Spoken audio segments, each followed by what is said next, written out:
Hi everyone, hi Little Steps. We are live. We've been doing a lot of virtual lives lately, but now as things are easing up, we are a party of four here in Hong Kong. And today we've got a really interesting topic, one that certainly I think a lot of people have struggled with over the last couple of months of homeschooling, but also just kind of moving forward into the future. And a lot of people globally are moving into the home learning, homeschooling area, and this is a topic that a lot of people will be able to benefit from. So, just a couple of reminders before we get started. Little Steps Live, we do go live usually around 2 to 3 times a month. The way you can find out about it is you go to our Facebook page, you just click on the events section and you'll know which lives are coming up. The next live session will be coming up on May 20th, so stay tuned for that. That's going to be all around pregnancy during COVID-19. So we're going to be talking to a couple of different moms about their journey there. So it should be quite an interesting topic. But today, let's go ahead and get started.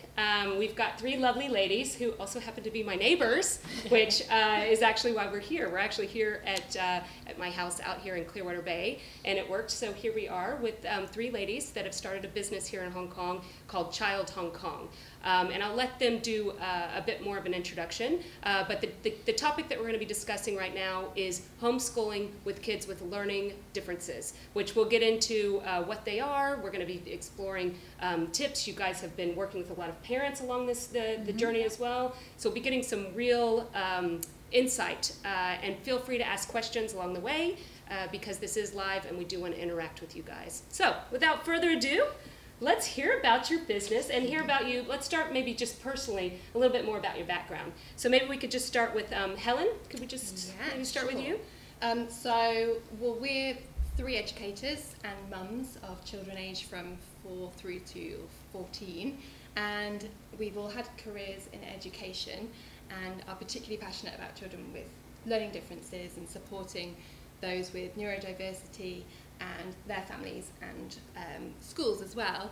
So I moved from the UK back in August to Hong Kong. So quite new then. Quite new. You moved at an interesting time, didn't you? Yes, I've seen Hong Kong at a very interesting time. So back in England, I was an assistant head teacher at a primary school. So I was there for a long time and I had many different roles, but when I left, I was focusing on maths, particularly maths specialism, and I was also a SENCO, which is Special Educational Needs Coordinator, and supporting the children in the school that had need. And I have a background in psychology, that's my degree, and so it was really merging those 2 skills for me. And I always found in England really frustrated, like just huge frustration with the fact that the process over there was slow, it was difficult, and so I was really excited to come out here and to be part of this business where we're trying to add clarity and to allow the process to be as smooth as possible and as supportive for the families as we can be. Yeah, and Hong Kong definitely has needed this for a long time. Yeah. So yeah, I think so. It was a big gap in the market. Yeah. So that's great. Let's see, Lexie, tell us a little bit about your background. So I'm Lexie. I am the chartered psychologist within the team. I've been working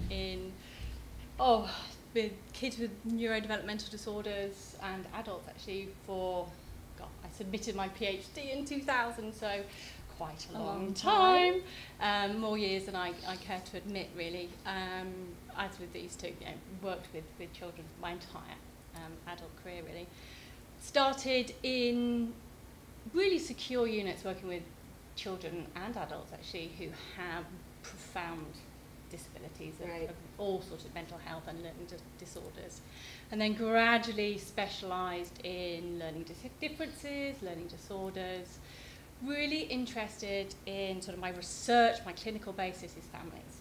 Working with families, working with parents, and also siblings. Okay, yes. So, if you've got a child who's just been diagnosed with autism, how does that impact the family? How does that change your, altered parenting style? And how does that impact like siblings and, the dynamics of it all? So I've lived in the UK, I've lived in Singapore as well, and been here for 6 years now, and done a lot of teaching on clinical courses, educational psychology courses, and now in the Masters of Applied Psychology. Really trying, I'll talk to anybody who'll listen really. You know, what is ADHD? What is autism? You know, how do we understand the characteristics of this? So I teach a lot of Senkos, a lot of parents, a lot of occupational therapists. Anybody who'll listen, you know, what are the characteristics? What are we looking for? How do we identify these children? You know, how do we help them in the classroom? How do we help them at home? And, you know, then I met these two wonderful ladies, and sort of that educational side come clinical side. And now bringing it all together and in the practice. Which I think is great, because I do think a lot of times when parents hear that their child has learning differences, it's a shock, right? Yeah, and it rocks the whole view of what they had planned ahead, and kind of combining that psychology with the clinical. There's bedside manner, because you know how people react to the whole family. There's the practice, isn't there? Yeah. And there's the ground, the frontline experience. And, and actually one of our families has just said that. They said that when they read a report, you know, it can be very technical, for example, and overwhelming, but just to be able to have those conversations. And we're all parents as well, so I think that contributes to our understanding of our own children and families. That's right, that's right. And a lot of the work that I was doing before, we were looking at, okay, the evidence when we first started research. I'd done a lot of research in parents with stress and anxiety, but actually we started looking at the positive contributions that these children make to families and lives and working mums, and actually that network and support network that you can get out of it. So there's a lot of positivity. That's right, that's true. With talking about children with differences. It's not about the negative side of things, and that's something we stand for at Child as well. Yes, I've noticed that just in just the scripting process. The positive side of things. Well, thank you. Very interesting CB over here. All right, you're up. Yes, well, and actually I should say that we met at the bus stop. Yes. We did. So we had met through schooling, but we met Helen when she just arrived. Changing the world at the bus stop. There we go. So, that's a whole nother story. So that was quite exciting. But so my name's Lisa. I've been in education for the last 25 years in the UK and overseas. And I've been in Hong Kong for 2 years. And previous to that, I was in Shanghai, and I was a school principal there. And so I've got experience from the early years up to tertiary now. And so a lot of experience within management and leadership, but also always at the heart of it all is having inclusive learning environments. Right. And that's something I've always advocated in all the schools that I've run or that I've been a part of in a team.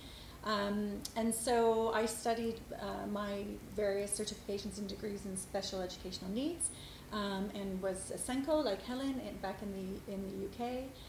Worked with children and families with learning differences. And another key area that actually all of us feel very passionate about is working with teachers and trying to upskill and inform and equip teachers, because teaching is a very challenging profession. And I think yesterday was International Teachers Day, or today, so there we go. Yes, to teachers. So and so I think that was a big part of what I do as well. And so it's creating that team around the child. That was something that we used in the UK. So we wanted to adapt that and adopt it as our framework. For the business for child here. So I felt that I had a lot of experience and expertise, and I didn't want to go back into school management. I wanted to. You thought about it for a second. I can see this. And thank goodness for the last 2 years, because I think that would be very, very challenging, particularly here in Hong Kong. But also I wanted to be with my sons, and I've worked for 25 years solidly without any kind of breaks. My maternities were very short and all that, so I just wanted to also be a parent and do what I really love to do with my work. So it's a very creative process as well. It's been really great. And then meeting these guys, it's just been great, because we've been able to put together all our skills and expertise. Which leads me into the next question. I mean, how did this? So you met at the bus stop, and you guys were just, oh my gosh, we need to have coffee and get this thing going. How did it all come to be? Well, I mean, I think we were all we're all at stages in our careers, I guess, where we have invested a lot in education, and we know what we stand for, and we know what we're passionate about. And I think for all three of us, supporting children with learning differences and families with learning differences and teachers of children with learning differences has always been at the heart of what we've all done. So that sort of conversation emerged from there, that we all had very shared views and ethos and visions about what we would love to see be created for families in our community.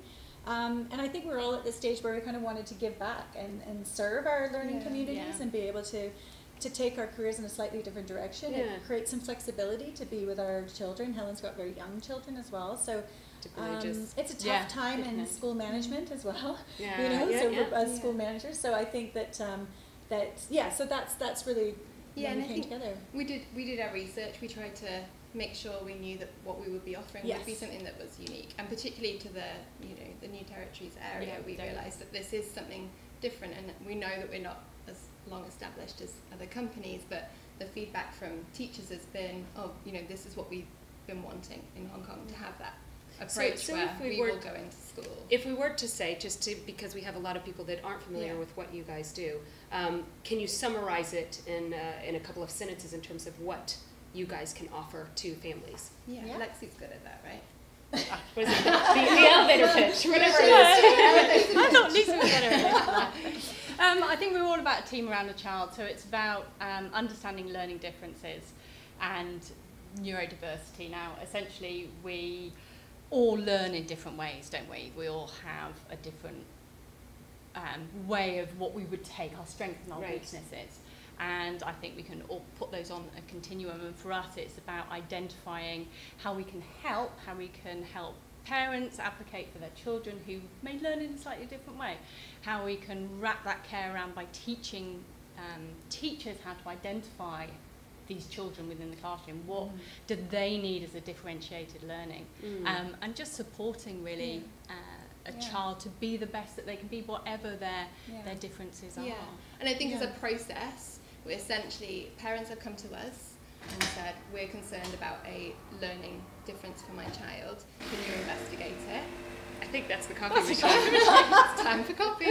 And so what we would do is we would meet with the parents or discuss with the parents what they're concerned about.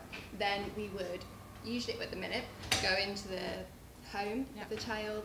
We would carry out some assessments. Okay. So a variety of So things. can you do the actual different types of like psychoed assessments, these kind of things? Yes. You guys can offer all of those Yes. as Yeah. well? So we would sit down with the child, do those various assessments Okay. with the child, and then we would interpret that data that it gives us. Oh, that's very And then handy. create a report. So it's a very, very detailed report outlining all, like you've said, the strengths and the weaknesses for that child. And then there potentially may be a diagnosis, there may be not. Maybe it's just a profile of their needs. Right. And then we would put in recommendations for them at home, And at at school. And then we would have a conversation with the teachers. Well, the teachers alongside, actually, quite a lot of the process, because we need that information, which is tricky at the moment because obviously they've not seen them in a while. But we would present the teachers with questionnaires and also have a conversation about that child and what it looked like in the classroom. And then we collate all of that, present it to the parents and talk through it. And, as we've said, it can be a difficult process to go through, but already the impact we've seen for kids has been amazing. It's been life-changing. It really has for a lot of children. So then once we've done that, we then have a conversation with the school, and normally what we do is go into the school and say for some children who are maybe they have a speech and language therapist or a physiotherapist or occupational therapist, we'd all come together in a room and say this report is our report, and they might have reports to present as well. Talk about it at the table, and say, look, the child's the middle here.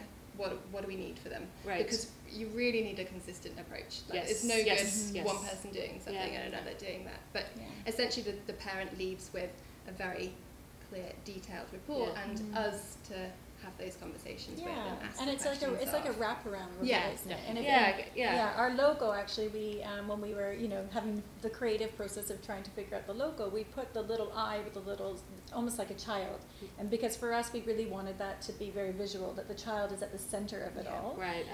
So and the child's voice is part of that too. So that we engage the children, we use different inventories and questionnaires and surveys to find out about how they see themselves as learners. So it's the parent voice, the child voice, the teacher's voice, the external agent, whatever external agency you might be working with voice, and we pull it all together. So we see it as it's a collaborative process, and I think because of the experience that we have in schools and also clinically as well, it's like you just know that the most effective way forward can only be if everybody is talking the same language. And often what happens is that, maybe the parent might receive a report be able to digest it, but may not necessarily have the language or the tools themselves or the confidence to approach school. Yeah. Right. But we also know that the schools do want to work in partnership with families. I'm sure they feel like it's a Yeah. lifesaver in many ways. Yeah, Yeah. and we've been both sides of it, haven't we? Having received reports Yeah. as a teacher, Yeah. so I think that helps in terms of the language that we're writing these reports in. Going, would this be clear to a teacher? Would this be clear for a parent? And because of Lexie's experience, you know, the raft of assessments that we can do is huge. You know, you're looking at whether a child maybe has dyslexia or maybe a child has autism. You know, it's across. But I think board. it's a unique combination of skills. So Right. for me being, you know, so clinical and doing a lot of the assessments, Helen will go, well, what actually does that mean, Lexie? And so we'll have that conversation and you kind of think, oh, okay, so, you know, we can now explain that to parents, to schools in a really easy way for everyone to understand. Super helpful. Okay, so just as a third party, just summarizing this for our readers here. That was a very long No, because personally, I've been through this process, so I understand what you're saying. Yes.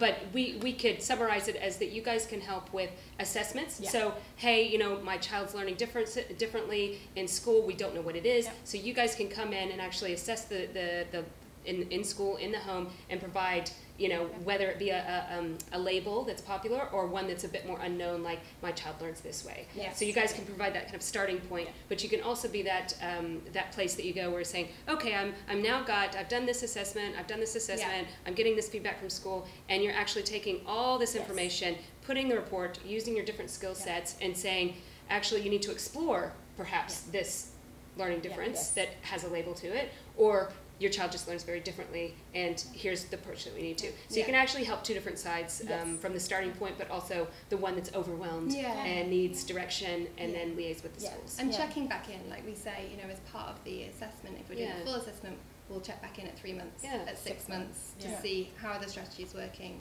Do you need further recommendations? Is it something we can help with the school? Because I know we've been to a school and said this is a need, and a school might go, oh, we've not heard of that before, because it was a bit of a unique diagnosis that they wouldn't have done known. a few of so we those. can provide the CPD. And then you can provide the support to the family in other directions as well. And I think a big part of it too, when we, you know, when we dreamed this up, also it was about empowerment. So it was empowering families, in particular parents, to feel confident, to be able to advocate and to talk about their children in a strengths-based way and an additive way. What the strengths are, and also to empower teachers, because you know, in some of the research I've done through university, I've done some research and asking generations of teachers now about what type of training they've had in inclusive learning and special educational needs, and still it's not a lot, even in teacher training programs. And so I think that that's a really big, important piece of the puzzle, is that what we really want to do is empower teachers in schools. We don't want to be the ones who are, people always have to come back to. We would rather empower and educate and inform, so that people, practitioners, educators, feel confident to be able to take all this knowledge that they've harvested and then put it into practice themselves. So that's what we're also really keen about. I'm also thinking there's a lot of people moving around, and we'll get into the questions, I promise, but it's good to be clear on what exactly you guys can offer. But the families that are in the process of moving, so maybe they have been here, they've got a great school here, and now they're moving to Singapore, or maybe they're moving back to the States, or wherever that might be, and they're like, what school do I, like, I don't even know how to describe this. I've got a perfect place here. So I would imagine you guys are quite helpful in steering that direction as well. So that's good. We've had a question just about that, and it was in a country that weren't necessarily familiar with the school system, but we could say what kind of learning your child might appreciate. And again, I think it's about equipping the parent, so that when the parent goes in confidence. and goes and sees all of the different schools or what the visits are going to make, that they're looking for things that they know is going to be a match, be the right and the right match fit. across the right board. curriculum as well for different And actually, children. this has been a really interesting period virtually, because we've had also, I should say, we do like parent Skype coaching. calls or And we've done some parent coaching, because often what happens is sometimes as parents go through this process, it can bring a lot of emotion, because it might be something that they themselves recognize in themselves. That's true. But they may not have had any support, and school may have just been a negative I think our generation was packed with that, right? It was just like, you get on with it, you figure it out. Absolutely. So we're also developing this kind of parent coaching relationship as well, because because I think that's and we've been able to do that online. Yes. So parents, you've spoken to a few parents about it as well. So yeah. Excellent. Well, let's dive into some topics, I think. So today we're going to be doing, we're basically going to be splitting up the questions into 3 main areas. One is, the first one's going to be just covering the definition of learning differences, which I thought it was quite interesting that, you've got a lot of different ways of approaching it, special needs, learning differences. You guys take the learning differences approach, and we're going to hear a little bit more about why. The second area that we're going to be talking about, which will be really interesting, is understanding how your child learns. Just getting some tips, and also how homeschooling has empowered families. And speaking, as a parent that's been homeschooling for the last, how long's it been? How long's it been taking? 4 months. It's like 6 months, 5 months, whatever it is. That is something that I've certainly seen from a personal perspective, is you do start learning how your children learn. Yes. And certainly from, I think, a child with learning differences, it is very empowering. And we'll get into a little bit more about that, but I think people that have been through that process understand that now. The third area that we're going to be focused on is actually going to be looking at some, they're working with a lot of families here, so we're going to have a lot of, I don't want to call them case studies, they're just more of tips from the real world, from real parents, and that's going to be summarizing the chat today, and then we'll have questions and answers. But I do want to encourage you guys, this is a topic and a live conversation that you guys can interact with us as we go along, and we will get back to your questions along the way, so do ask away. So let's go ahead and start with the first area, which is, what are learning differences? Shall I take that one? Go on, Lexie. Yeah. Okay, so as I said before, we're all on a continuum with learning differences. We all learn in different ways. We all have our strengths and weaknesses. And I guess being scientific about it, we'll call it neurodiversity. And when those diversities sort of, if you have a child who's got an issue with maybe communication or behavioural problems, or they're having problems with reading, if that is significantly impacting the way in which they're learning, we can call those learning differences or learning disorders. And to be scientific about it just for a second, we umbrella term that into neurodevelopmental disorders. Okay. And there are 6 of those. 6, all right. Particularly within the DSM, the Diagnostic and Statistical Manual. And we're talking about ADHD. ADHD. We're talking about autism. Autism. We're talking about specific learning disorders. Specific learning disorders. So that's an actual category. It is a category. Specific learning disorders. And within that, we are talking about what we used to call dyslexia, dyscalculia, and dysgraphia. So those all go into this specific learning. So that is a disorder of reading, writing, and maths. All right. And you can have one of those, you can have several mixed of those. spectrum of them. Okay. And again, with all neurodevelopmental disorders, you could have a specific learning disorder in reading, and you can also have ADHD. Got it. So okay, yes, you can have, yes, okay. Yeah, they're not absolutely categorical. So that's 3. We can have intellectual disabilities. So Intellectual disabilities, okay. So that's IQ related? Or? IQ related and adaptive functioning, so daily living skills. Okay. We can have communication disorders, so that's speech and language. Okay. And we have motor disorders, which is developmental coordination disorder or dyspraxia and tic disorders. Got it. And then within that as well, that's something I'm passionate about, which is not a neurodevelopmental disorder, but is also something that we work with, is gifted and talented. Gifted and talented. Yes, because I do feel like it kind of, it's there, and it's quite a, I know in Singapore it's gained a lot of speed in terms of the schools and offering, because that is, it's an important. But what I will say, bang on about parenting, none of these neurodevelopmental disorders are to do with parenting styles, parenting skills, or teaching. They are all brain-based disorders. Do you hear that, parents? Yes, nothing to do with you, it's not your fault. They are brain-based disorders, and the onset is before the age of 18. So, for example, if you've got ADHD, one of the areas is the prefrontal cortex, and I won't talk about science too much, but you are functioning about 30% behind a neurotypical child. And if you've got a disorder in reading, it's a brain-based disorder in that you've got to decipher what it is that you're seeing, and that will process to the back of your brain, which is your occipital lobe, to understand it, and then your language is on the left-hand side of your brain.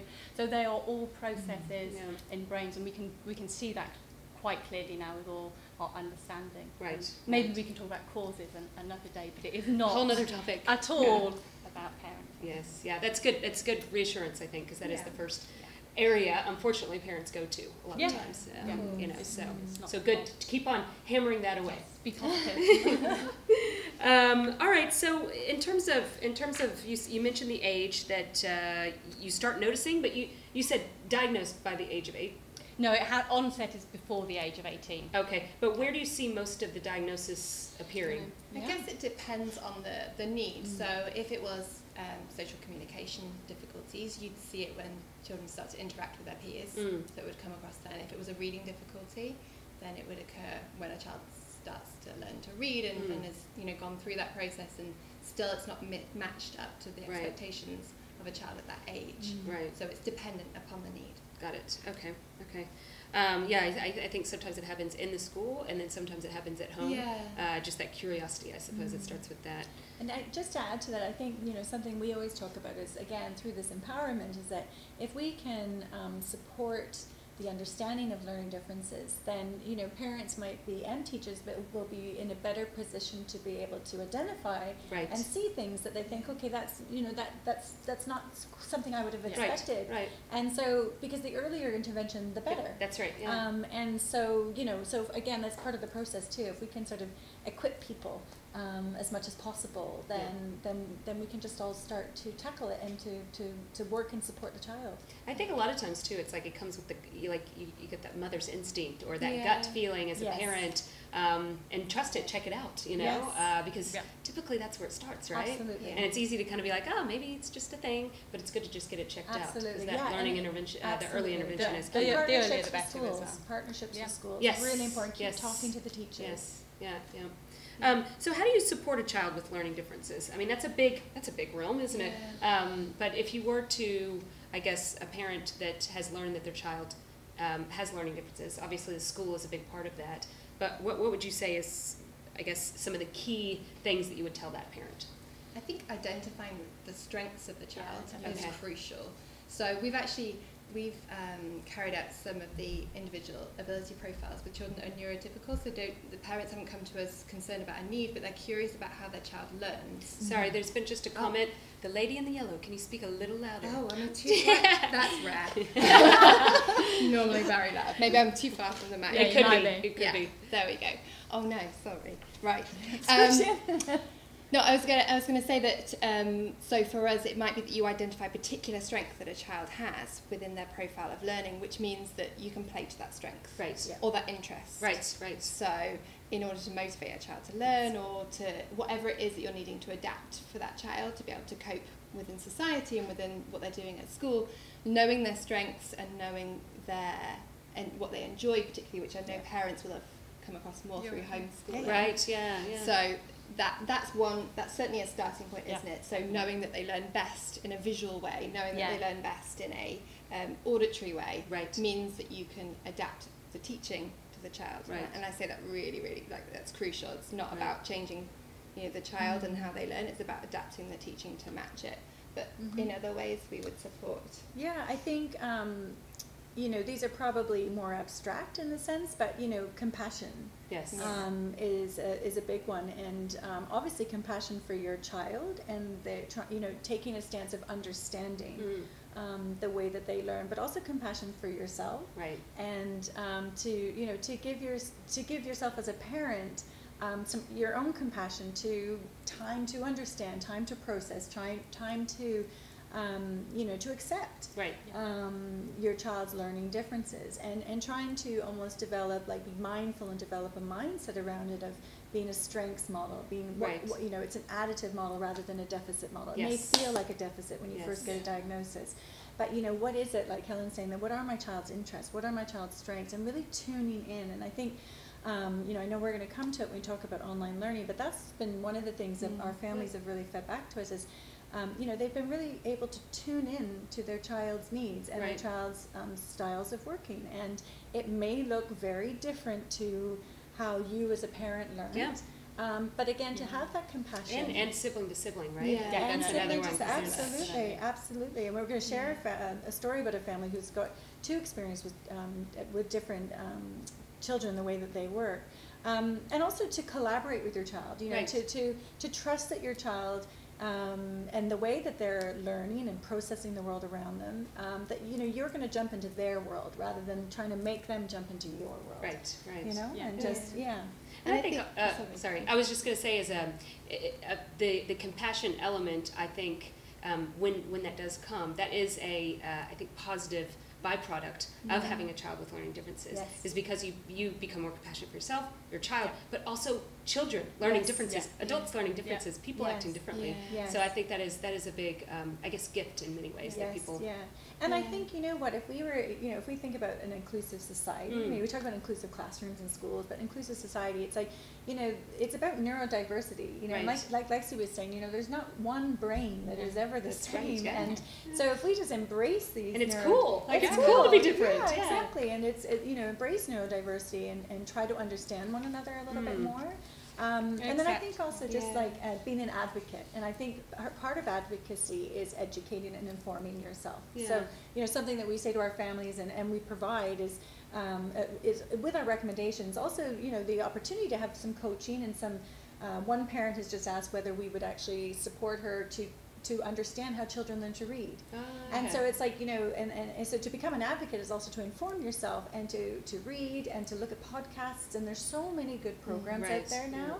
And we always sort of point people in the right direction. Yeah, because it can be overwhelming. And there is a lot of junk out there too. There is a lot, and I was just about to say, where what's great working with Lexie is that she's, because this is the field she works in, she can point us in the direction of the most recent and relevant and updated research evidence-based material. Right. And that's it does change, I would imagine. It does change. And that's something I think that we all feel is really important. Is that it's and evidence-based. I think for the children as well, once they know that they might have a learning difference, for them there's an element of relief. Yes. Like, I was trying so hard and yet I was still finding this difficult. Oh, it's because it's brain-based. Yes. Like, this isn't me not trying hard enough or me not being clever enough. Right. Because a lot of the time we're identifying strengths within these children that a school wouldn't really have picked up on because they're different. Right. The assessments we do identify particular skills that a child has, maybe within fluid reasoning or verbal comprehension, that you don't test for at school, you wouldn't see. So to know that you are incredibly able at something when really in school you've thought, I've just found this really hard. Like, that makes such a difference for them in their confidence. Oh, for sure. But also providing the recommendations, the tools in their toolbox to make their lives an awful lot easier. So if you have an issue, and we'll talk about working memory, if you've got an issue with auditory working memory, you write things down. Excellent. Well, I did see that there was a question that came in. So before we move to the next topic, just wanted to get that in there. So this came from Nikki Joy. We were talking about the 6 categories earlier. She said, I guess, behavioral issues. What is a behavioral issue? Is that, because that didn't fit into the 6 categories, did it? Well, if we're talking about attention deficit hyperactivity disorder, so that would be, Yeah, or we're talking about repetitive behaviours and a lot of repetitive behaviours are to reduce anxiety and things like that. So if you can understand what the behaviour is and why somebody is doing that particular behaviour, we can understand an awful lot more about how we can support that. And I'm assuming, Nikki, and correct me if I'm wrong, you might have heard that your child has a behavioural issue or somebody has a behavioural issue and you're trying to understand, does that mean it's one of these 6 categories, or or is it just something totally different? I don't know, but maybe that's where that's coming from. And you know what? This is interesting. You mentioned that, Shay, because in schools, one of the things I know working in schools is that when we have conversations with our our colleagues and our teachers, is that behavior manifests from somewhere. The child is not naughty or too lively or whatever. It's the child's behavior is manifesting from somewhere. So when we talk about things like working memory, for example, that some children, if their working memory capacity is so overloaded and so full in the classroom, and they've had so many different instructions coming at them, and they have a limited working memory capacity, then they may behave overtly and maybe become become a little bit like clownish or foolish or whatever, or distract or tell jokes. Or the other, they could just introvert and they could go back into themselves, stare at the window and be daydreamers. So it's very easy for adults to be able to say that person's a daydreamer or that person is disruptive. But actually what we want to do is say, okay, well, why is that happening? Because it's a manifestation. If you have a child that is being naughty, or that is, you know, that's got it's always troublemaking at school, what would you tell that parent to do? Would you tell them to explore what's underneath it, or would you? Well, I mean, some of the best part of our role really is the initial intake with the parent. Right. And we just start by, we obviously we've got our specific questionnaires and inventories that are used. There's something called like the Strengths and Difficulties questionnaire. There's various different ones that are used that are standardized but they give us data and they give us information, and it's a story that parent is telling. And so that's a big part of the team around the child, is that we are here to listen to your story.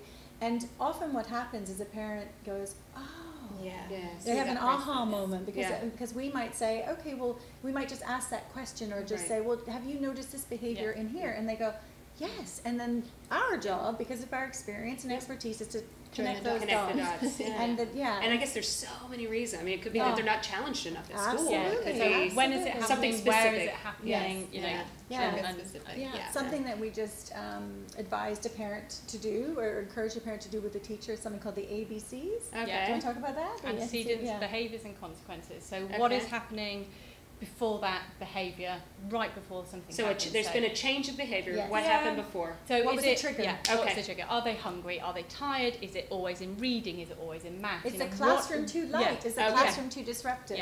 So what is happening there? What is the behaviour? Is it to reduce anxiety? Is it to escape?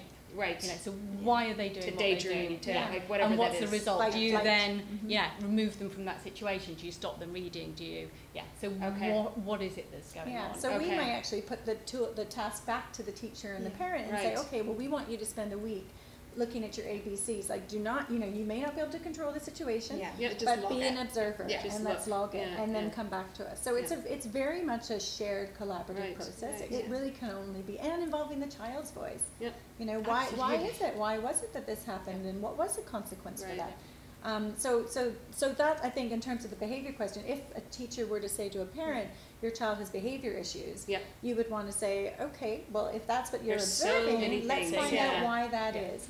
And then be able to do, it's like investigative. It is a real investigative. The other thing I think is really important to mention too, and Helen's already touched on this earlier, is that we need to triangulate our information. So, it wouldn't be appropriate for us to just look at the data and say, okay, it's this. That's right. It's impossible. We've got to triangulate with school and home and us and bring all of that data together so that it really is a narrative. And even for us, the three of us, whenever we moderate. We sit together and ask each other the questions, and that's really a crucial part of the process as well, so that you're not leaving any stone unturned. I guess that is the helpful thing about having a few of you. It's not just a questionnaire, it's not just an interview, it's the observations, it's the it's the different experiences. So we're going to go into the next area of topic. So as I mentioned earlier, we have broken this chat up into 3 different areas. The second area that we want to cover today is understanding how your child learns and how homeschooling has empowered families. And then we'll follow that up with our third topic, which we'll get to in a second. But let's go ahead and start with that. The first question is, how do I adapt to my child's unique way of learning? I think we've kind of touched on covered this it a bit. I think one way to think about it is, and one way to start understanding where your child comes from is understanding what we call working memory. Right. And that is how a child holds on to information and manipulates what they see and what they hear. Now, Helen and I have 2 interesting analogies on this one in how we explain it. So normally a person can hold between 5 and 9 pieces of information, typically about 7. So if you've got a child with a learning difference, they might be able to hold on to and manipulate 5 pieces of information. Gifted and talented would be on the other end of that 9. So my analogy is, if we all saw a car accident, you would see the colour of the car, you might see broken glass, you might see people, you might see the ambulance. Right. You also might hear the sirens, a scream, the actual crash of the glass, So working memory is about what we see and what we hear and how we manipulate that. And again, they are remembering Everybody's between different, 5 yeah. and 9 pieces of information. Okay. Everyone's different. So if you then translate that into the classroom Right. with the teacher talking and writing on a blackboard, Helen's got a slightly more appropriate way of Well, explaining I suppose what would happen is with Lexie's It makes analogy sense, is though, some yeah. children would be much better at telling us about what they heard. Some would be better at telling you what they saw. So as a teacher, you're ensuring that you're providing both of those Right. resources. You've got the visual and the auditory going on when you're teaching a class. So for example, if a child was writing a sentence, and as part of that writing that sentence, they have to remember a certain amount of things to do it. So they have to remember how to spell. They have to remember to use the correct punctuation, capital letters, full stops. They have to remember how to, what the topic was that they were writing about, including interesting vocabulary. Yeah, structure There'll of probably sentence. be some grammar that they have to include, maybe a fronted adverbial or something like that. Then they have to remember how to physically write it as they're doing it. And all these skills are like bookshelves, like a books on a bookshelf. Okay. And like Lexie said, some people will be able to hold more books on their bookshelf Right. than others.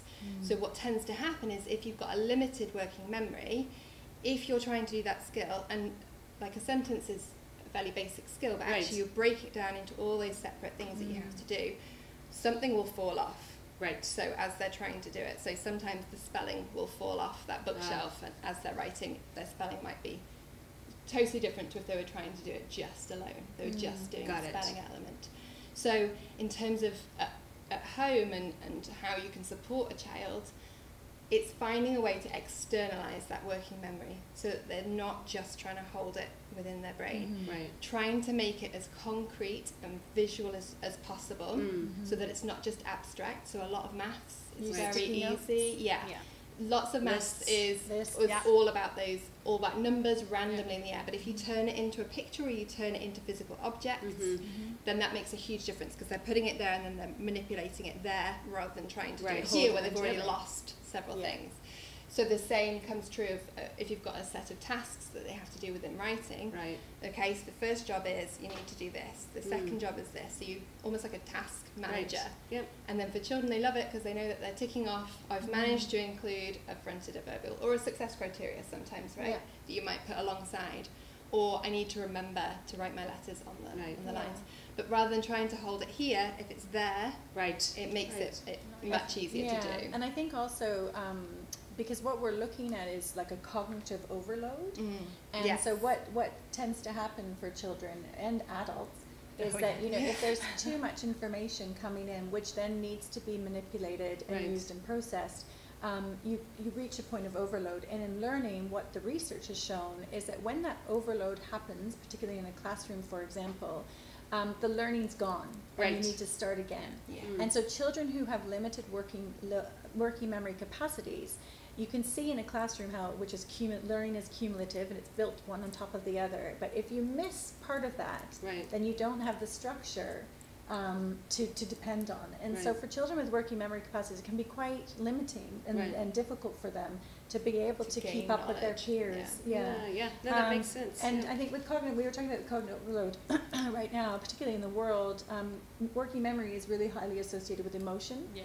And so maybe parents are seeing, you know, like there's big changes, Stress, big yeah. emotions, Right. big reactions, big responses. And again, that then just limits your working memory That's right. capacities I further. think we can all say that that's Yeah. probably happened to all of us. Yes, some yeah. some extent, right? Yeah. But that's something that we Yeah. test for in one of Yeah. our batteries, like what is your working memory capacity, Yep. you know, are you better with visual information or Yep. auditory information, and just understanding that will help a child learn. If you're For better sure. at visual information, you know, make sure that your teacher is providing your child with, you know, written questions. Yeah. If you're Yeah. better at auditory working memory and you can remember, you know, Yeah. that car crash with what you hear, Yep. then, you know, by all means, you know, if you're doing revision notes, Right. speak to a dictaphone or whatever you want to call Right. it nowadays, Yeah. and listen to it. So it Yeah. would help us, you know, Yeah. our Understand, understanding of ourselves on how we revise and Yeah. how we Yeah. learn within the Yeah. in the Yeah, classroom. and I think probably Yeah. the most simplest thing for parents would be, you know, who are sort of venturing into this, is that just chunking information. Yeah. So Right. thinking about, you've got your instructions, Yeah. you know, you're telling your, you're telling your child that I want you to go upstairs, brush your teeth, come back down, pack your school bag, or get your school learning out. Those are just one instruction piling up on top of each other. Right. And if you don't have the capacity to hold on to that, usually what happens is the child will remember only the last thing you said. Right. And so for all of us as adults to be able to just chunk information into really bite-sized, meaningful bits of information, right. step by step by step. Right. Particularly in this time when we're on online learning, we've got so much happening around us. Anxieties are very high, and we know emotion is really linked to learning and to working memory as well. So. And that's why when, as a homeschool teacher, you're going, today, brilliant, we've got it. You come back to it tomorrow Next and day you're it's like, what happened? Where is that gone? That's essentially what's happening. If it doesn't get taken from the working memory into the short-term memory into the long-term memory, it's gone. So that's why we overlearn so much. Just from a parent's perspective, because I've worked in this area from a parent's perspective. I did find hi. See, this is what happens when we're doing things from home. So we'll see in a little bit, Gobes. It's also I think it can be very frustrating sometimes when you're working with a child that has and so you're saying, hey, can you go do this? Can you go put your clothes on? And unless it's a habit, it can get quite frustrating. You're like, you're not listening to me. But actually, as soon as you understand that that's a working memory issue, everything makes sense. Write it down, have a chart. Have a so chart, they can have see a list, put tools it. down. But it also just helps, I think, for parents, educators, whoever's interacting with that child, because you're like, actually, it's really hard to be that child, you know? And actually, you just said something too. I think when we went back to talking about what you could do, but stepping into your child's shoes is stand in their shoes and think about what did that just sound like? And when you tune into that, you begin to realize just how much we talk as adults at our children. And you know what? We use a flow chart. Right. You know, use a graphic. And as soon as you find a tool that works, you're like, it's like, there you go, and everybody's happy again. So. And with that working memory oh my gosh. Everything's happening here. comes that multi-sensory approach. So the more ways that you're trying to remember something, the better it will be that a child retains the information. So whether it's manipulating it physically with Play-Doh to make those letters that maybe aren't sticking, or and hearing it in a different way and seeing it. So all those senses playing a part together. So visual, and we're actually going to be talking about this at the Hive. Oh, good. That's our co-working space. Yeah. A whole topic of cognitive overload. Yeah. Good. And how we so when we find out that, we can plug it as well for follow-up. So I do want to move on, because I know we've been getting excited over here, and there's dogs barking and things are happening. People arriving. The afternoon has arrived. So just a quick note. I know that some of this has resonated with a lot of you about the empowerment side. I do want to just kind of get some insight from the families that you work with. But personally, I think as parents, we've all seen that. But could you maybe just highlight how homeschooling empowers families, and to follow that up with, everybody's going to be going back to school one day, maybe next month, we don't know, but it is happening, and how this experience is going to help these families. Well, interestingly, I would say that our families have had what maybe you could describe as maybe positive and negative experiences with the home learning. And when I say negative, I mean that the frustrations that we all feel is just trying to manage it all and juggle it all. It's a lot. It's a lot. And one of the things that I think we're all privileged to do is, because we work with so many families, we've been able to see lots of online learning. And there's been some fantastic examples. Different styles, different approaches. Yeah. And there's been some less effective online learning as well. And I think that what's really important to remember is that the child is an individual, and therefore, even though you don't have the bricks and mortar of a classroom, as educators, we still have to individualize and differentiate online, and and that's really important part of the process. And so I think some of the more negative experiences have come from where for one, a child with overexcitabilities, for example, and emotional regulation and difficulties has really struggled because the structure just hasn't been there for him. And so therefore there's been no responsive feedback, there's been no accountability. And so the parents have had a very tough time trying to support him behaviorally. So I think there's been both positive and negative experiences. But when I asked some parents of our families about, I said, do you agree with the statement that home learning has empowered you as a parent? you know, would you agree or disagree? And even those that have had a very tough time with it have agreed. Yes, because they've all been able to tune in, they've been able to see how their child learns, they feel that they know more and feel more educated about their children, that they can then return to school and have that conversation with school to say, you know, the learning's just not meeting my child's needs, or the approach, or here's what I've learned. Yeah, this is what I've seen really works well. Yeah, exactly. Because that's virtually impossible for a teacher to do within a classroom. You can't tune in one-to-one with every child. And online, so it's very difficult for teachers it's vital information that a parent can provide for the school. And you have a better understanding of the expectations and the level that your child is working at, and the curriculum essentially, and what it looks like. And I think it's been an interesting time. I know it's been frustrating, but there is definite things to take from it. One family, one mum, she is a mum to a son and a daughter, and the son has a profile of ADHD. And she said for him, it has been just transforming. He has not had the distractions of having to go to different classrooms. Oh, I bet, yeah. He's not had this, the distractions of the external sort of stimulus in the classroom and the noise.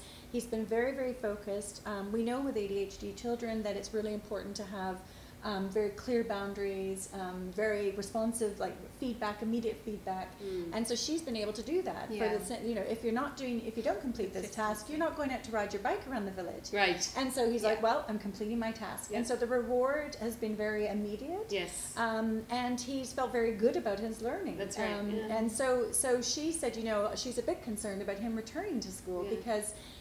She's not sure that, you know, that she actually thinks, wow, this homeschooling is actually more appropriate. Hey, if it works for her, it might just work for everybody. Well, exactly. And however, I have seen some people do that. Well, this is right. But her daughter, on the other hand, is a social connector. Yeah. And what has been missing for her daughter is that social connection and that social relationship and that interactivity. Right. So she has not engaged in the online learning as effortlessly and as easily as her brother has. Yeah. And so it's been in that one household, same parenting, totally two different experiences. Children, But you know, but one thing she said was that she just said it's been the most amazing experience for her to be able to understand how her child learns, so that she can go communicate it. No, it's hugely valuable. I've definitely seen that myself. We are going to move into the third area of this chat, which we dove into a couple stories already, but hearing a bit more about real stories from families that have been homeschooling kids with learning differences, and getting some additional insight in addition to what you've already provided there. So we'll dive into that. Any stories that you want to share? I was thinking of one child that we worked with who the profile came out as the child was gifted. Okay. So very, very able in lots of different areas. And did they know that going into the homeschooling The parent time, had a sense of it, but didn't necessarily know how many, you know, how far above in certain areas he would be. Gotcha. And then, but his processing score came out as average. So for him, that's quite a difference between a gifted score here and an average score here. So the processing part means that when he's asked a question, he sometimes will look vague. So it might come across as, so you're wondering, what the answer you get that? is. Yeah. So automatically, as an adult, you think, right, I need to explain this in a different way then, don't I? I need to give another example. I need to keep talking almost. But actually, knowing that the processing speed is slow, it just means he's going to get there. He just needs to think it through in his own time. That thinking time is crucial, and then he'll give an excellent answer. But I think filling that gap, and that's important for school. So when he goes back to school, the school need to know, look, actually what you were seeing maybe not what he's capable of, because he's a little bit slow. And yes, he needs to speed up a bit. Right. We know that comes, you know, you can't always work at that slower speed. It's just that could be a bit of a frustration for him. I know what it is, but I can't quite articulate it yet. And it's useful for the teacher to know when you're asking those reading questions, he absolutely knows the answer. It's just that he needs to think about it a little bit longer before he'll give you. So sometimes it's about preloading the question. So he knows the question at the beginning of the session, so that he's got a little bit of time. Got a bit more prep time. Yeah, totally. And the other case I was thinking of was a child who we've given a recent diagnosis of dyslexia, and she's in secondary school, so quite a long way through secondary school, and reading really was a high level of need, but it hasn't been identified. And all the homeschooling is, a lot of it is spoken or written, and without the visual side of it, as in the pictures to go alongside. So some maths and some of the English work is really, really hard and exhausting for her to keep reading through these things. Whereas when the teacher just drew the example of what they were doing and the process of what they were doing, totally got it. So in some ways it's useful because those videos can be played over and over again. But it's the load on a child without that whiteboard that they get to see in a classroom if they're just constantly listening to a call or it's to a totally video. different. Oh, it's so hard. It's, you know, she in particular has found it a really, really tough time, the homeschooling. So I think it's, you know, there's two different ways. There's so variable, for her, our recommendation is for the parents, write to the school and say, we really need you to have a visual for this child to use alongside. And the schools love that because then they're able to provide more. To make, and there'll be so many other children that you would be supporting with that. You know, we talk about 10% of a class is likely to be within that specific learning differences. So that makes a difference. And also for her, she'd already started to pick up some techniques, so she takes pictures of things. Which is, you know, that metacognition of knowing how she learns is has been good for her if she can find a way to replicate that in school too. Excellent. Excellent. Well, we've been chatting it up. Are there any other stories that you definitely want to share before I summarize everything? Have we got time for one more? Yeah, maybe one more. Let's do one more story. I was going to go at it from a slightly different point of view, actually, and just say, because we've been working with a lot of different families, we've seen how different schools and different curricula have done homeschooling. And one thing that I have seen when I was working with some gifted and talented students was the international baccalaureate curriculum and the MYP in particular. And that is very similar in a way to what we would use for gifted and talented in an integrated curriculum model. So this school took the whole of Year 7 and actually went integrated into what they were doing in PE. They were doing about reliability and validity, I think. But what they were doing in PE, into what they were doing into science, and what they were doing into English, and what they were doing into maths. And for gifted and talented students, it's amazing. We all have the same information, but it's what you do with it and it's how you connect it. So I thought that was a brilliant way for a school in order to differentiate the learning all the way through from those who had maybe a disorder in writing, so that they could have presented it in a different way in maths as they would have done it in English. So it really helped with those learning differences and being able to differentiate the learning. So I think schools have actually taken it on board and have, in some aspects. They're taking in all sorts of great information. They've evolved over time and they've tried different things as well. So for that particular school, I thought it was amazing that they were just trying a different curriculum. To go deeper with it. Excellent. Well, thank you so much. I do want to wrap up, and then I want to also tell people how to get in touch with you guys as well. Before I do, this is just off the cuff, but if you could do, each of you, just one sentence of advice to parents at this moment. You know, we've been homeschooling for a while. School could be in the near future. We don't know. But one piece of advice each to the parents out there that have learned or are homeschooling with kids that have learning differences. I think congratulations, actually. I think, you know, we've all done an amazing job. We've all learned so much, and I think you need to give yourself a pat on the back. And with whatever has happened, you have all learned, and we've all survived. And I think we will look back on this and we will learn something. But I think we need to, for our own self-esteem, we need to say well done. I like that. I think too. I think it's about trusting your instincts as a parent. It's about, you know, listening to your intuition. It's about tuning into your child. And I think it's about just giving yourself permission that you can't do it, everything. And also, I think it's really important to remember that, you know, some of us are not teachers. You know, a lot of us aren't. A lot of us are not teachers, and actually, teaching requires a very specific pedagogical content knowledge. And your everyday person doesn't have that because that's not their profession. So, you know, what you have done, you've done it to the best of your ability. But there's no expectation. There shouldn't be any expectation on a parent to be able to hold many different roles. Everybody was kind of thrown into this new job. A lot of times it's the second job. But share with your schools what you've experienced, particularly families of learning differences. And if it was really tough, share that with your school as well. Mine was a bit more practical. Yes.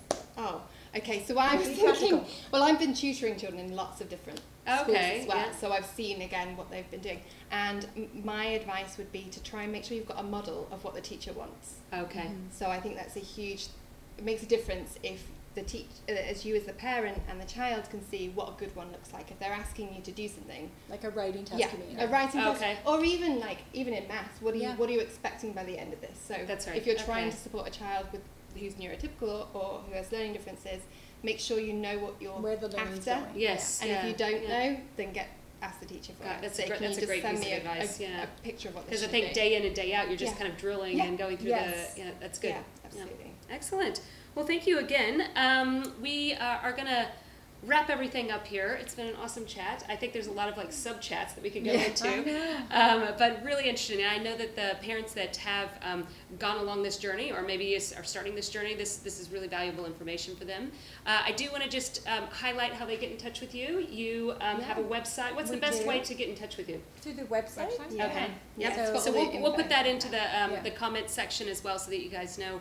So you can go to the website, get in touch directly. Do you typically organize a call or a meeting? Yep. Okay. Yeah, so there's a what do we call those forms? Intake forms. Intake Okay. forms. Thank you. Intake Yeah. So forms. you can fill all your information in, and we will get back to you. And fairly that's the quickly. starting point. Yeah, that's the Okay. starting point. Yeah. And just a reminder, these lovely ladies can provide assessments. If you are seeing that you want to explore more, they provide assessments. They're also, which I think is fantastic, because I think this is a huge need in Hong Kong and just in Asia in general, is being able to pull all the different reports and the information from schools and actually kind of further and get you on a path. Because I think those, when you don't have a specific label or a specific direction, or that's one of the hardest things for parents as well. So that's super important, and they liaise with the schools as well. Yeah. So and also just one last thing about the website. When you go onto the website, we're building it as we go. Okay.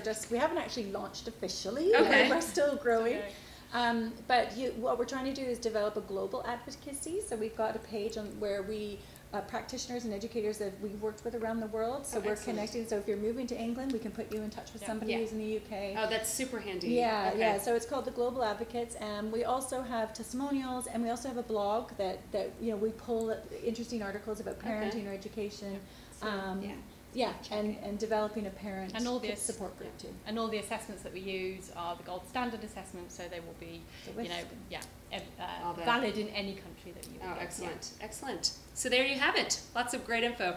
And you guys, I assume you mentioned that you have something coming out of the Hive, but I'm sure we'll see you around town in other areas talking amongst other topics that are really important for parents as well. So thank you again. I just want to do a shout out in terms of, are there any other questions that we need to cover? All right, we'll move on then.